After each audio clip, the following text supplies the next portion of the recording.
கிறிஸ்துவுக்குள் பிரியமானவர்களே, red by the word YouTube சேனலுக்கு உங்களை மீண்டுமாய் வாழ்த்தி வரவேற்கிறேன். பரிசுத்த ஆவியானவரை துக்கப்படுத்துகிற காரியங்களை நம்முடைய வாழ்க்கையை விட்டு விலக்க நாம் எடுக்கிற முயற்சிகளிலே இன்றைக்கு நாம் பார்க்க போகிற காரியம் சுவாப அன்பில்லாதவர்களாயும். இது எங்க இருக்கு? 2 தீமோத்தேயு 3:3.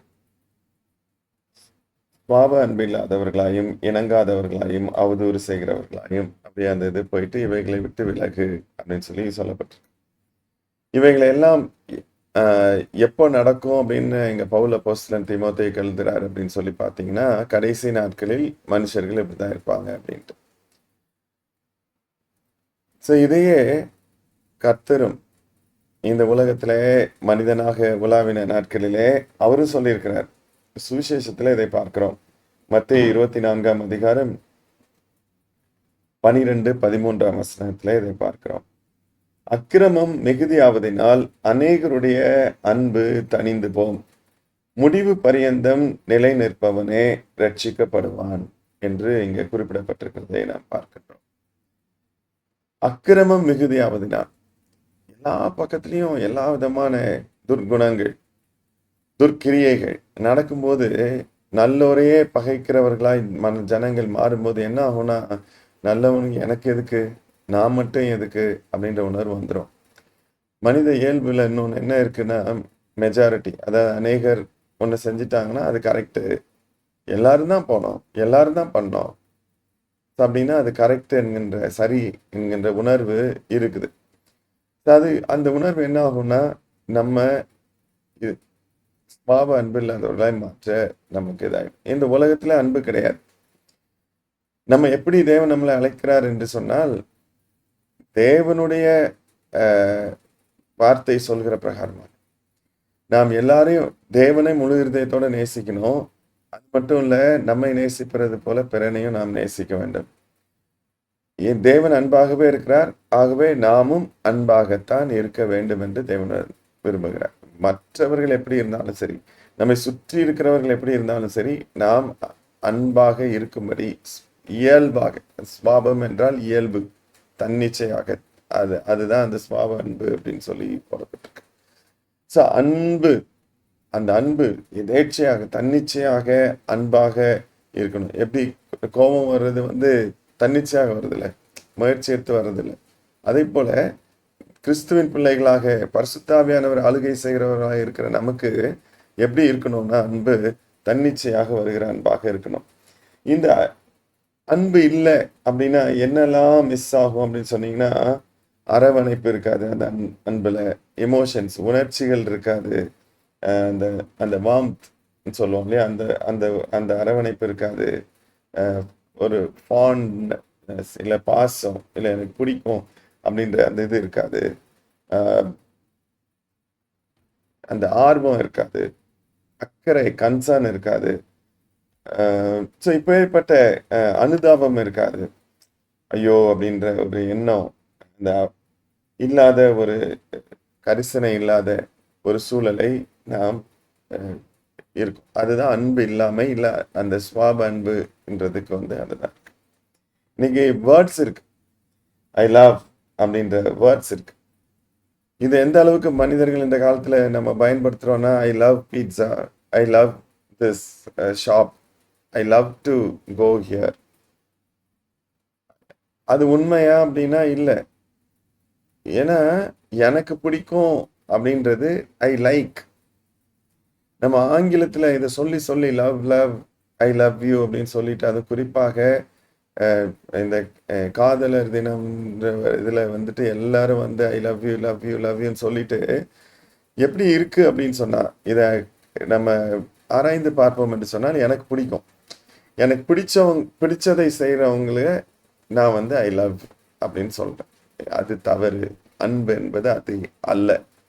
அதுக்கு பேரு I like him R I like her. அதுதான் உண்மை. ஸோ இதை நம்ம அன்புன்னு சொல்லி நம்ம நினைச்சிட்டு இருக்கோம். அன்பு வெளியில இருந்து வர்றதில்லை, உள்ள இருந்து போறது. அன்பு கொடுக்க தான் முடியும், வேறு நம்ம கட்டாயப்படுத்தி வாங்க முடியாது. ஸோ அன்புக்கும் அந்த எனக்கு விருப்பத்திற்கும் அன்புக்கும் வித்தியாசம் இருக்கு. Like and love. ஏன் அதை நம்ம தெளிவா சொல்றேன்னா, 1 கொரிந்தியர் 13ஆம் அதிகாரம் 4-8 வசனங்கள்ல அன்பை குறித்து அங்க விளக்கம் சொல்லப்பட்டிருக்கு. அன்பு எப்படி இருக்கும்? அன்பு நீடிய சாந்தமும் தயவும் உள்ளது. அன்புக்கு பொறாமை இல்லை. அன்பு தன்னை புகழாது, இருமாப்பாய் இராது, அயோக்கியமானதை செய்யாது, தற்பொழிவை நாடாது, சினமடையாது, தீங்கு நினையாது, அநியாயத்தில் சந்தோஷப்படாமல் சத்தியத்தில் சந்தோஷப்படும், சகலத்தையும் தாங்கும், சகலத்தையும் விசுவாசிக்கும், சகலத்தையும் நம்பும், சகலத்தையும் சகிக்கும். அன்பு ஒரு காலும் ஒழியாது. தீர்க்க தரிசனங்களாலும் ஒளிந்து போம், அந்நிய பாஷைகளானாலும் ஒளிந்து போம், அறிவானாலும் ஒளிந்து போம். ஆனா எது ஒளிந்து போகாது? அன்பு ஒளிந்து போகாது. ஆனா என்னாச்சு? அன்பா இருந்தாங்க, இப்ப என்னாச்சு? விரோதி ஆயிட்டாங்க. ஆனா வேதம் என்ன சொல்லுது? சத்ருவை சிநேகியுங்கள். நம்ம ஃபுல் ஸ்டாப் வைக்கிறோம், நிறுத்த குறியீடு வைக்கிறோம். ஆனா ஆண்டவருடைய வார்த்தை என்ன சொல்லுது? கமா போட்டு தொடரு அப்படின்னு சொல்லுது. உன் சத்ரு ஆயிட்டானா இப்ப அன்பு காட்டு. உன் சத்ருவை என்ன செய்? நேசி. You have no escape.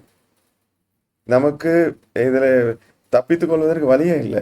நேசித்து தான் ஆக வேண்டும். நேசம், பாசம் என்பது தேவனுடைய இயல்பு. அந்த இயல்புக்கு மாறாக சுவாப அன்பு இல்லாதவர்களாம் இருக்கும். பார்த்தும் பார்க்காமலேயும் கண்டும் கண்டுகொள்ளாமலே இருக்க முடியாது.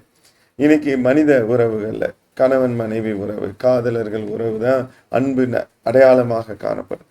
அப்ப அந்த அன்புல இந்த திருமணத்துல வந்து எனக்கு அவங்க பிடிச்சிருக்கு அப்படின்னு சொன்னாங்க. பிடிச்சிருக்குன்னா என்ன? அவங்க அன்பா பேசினாங்க. அந்த அன்பை எப்படி டிஃபைன் பண்றாங்க? இங்க சொல்லப்பட்டிருக்க மாதிரி டிஃபைன் பண்ண முடியுமா? சரி, அது அப்படி நம்ம அவங்கள பார்த்து சொன்னோம்னா, டு யூ ஹேவ் தட்? அது உங்களுக்குள்ள இருக்கா? அந்த அன்பை ரெசிப்ரோகேட் பண்ண, அந்த அன்பை பிரதிபலிக்கக்கூடிய தன்மை உங்ககிட்ட இருக்கா?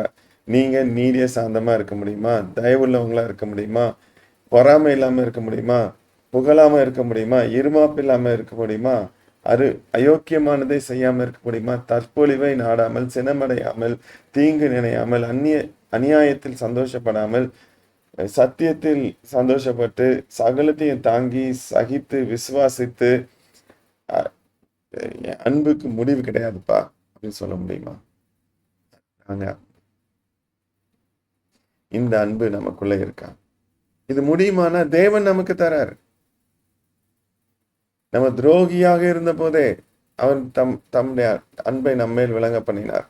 அதனாலதான் அவர் சொல்றாரு, முழு இருதயத்தோட என்ன நேசிரு, உன்கிட்ட இருக்கிற அரைக்குறை அன்பெல்லாம் என்கிட்ட கொட்டிடு, நான் உனக்குள்ள என் அன்பை தரேன். அந்த அன்பனால உன்னை முதல்ல நேசி, அதை போல பிறனையும் நேசி என்கின்றார். இந்த அன்பு நமக்குள்ள இருக்கா? இயல்பாக வரணும், உருவாக்குறது இல்லை. ஐயோ நம்ம இப்ப அவங்கள நேசிக்கணும், ஐயோ பொறுத்து போனோம், அதுக்கு பேர் அன்பு இல்லை. இயல்பாக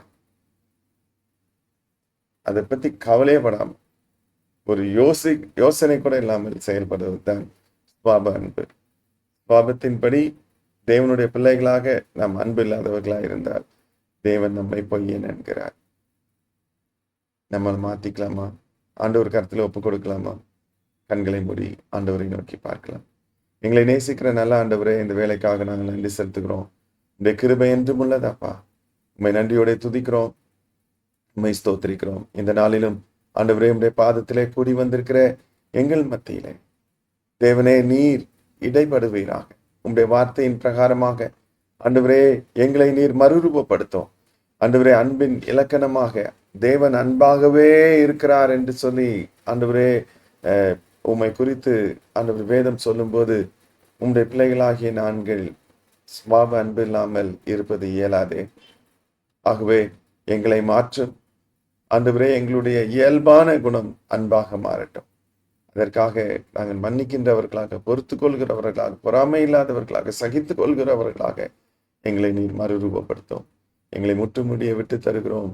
நீரை பொறுப்படுத்திக் கொள்ளும், ஆட்கொள்ளும், வழி நடத்தும்.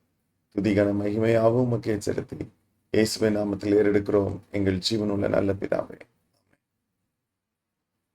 நாளைய தினத்துல கடைசி இந்த சீரீஸோடைய கடைசி சீரீஸ் கன்க்ளூஷன் வீடியோவை நான் வெளியிடுறேன்.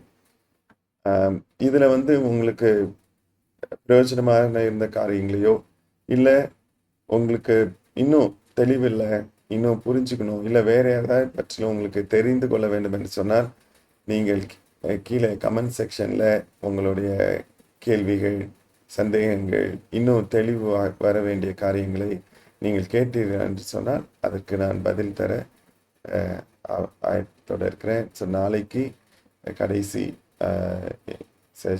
செஷனாக இந்த இதை கன்க்ளூட் பண்ண போகிறோம். கர்த்தர் தாமே உங்களை ஆசீர்வதிப்பார்.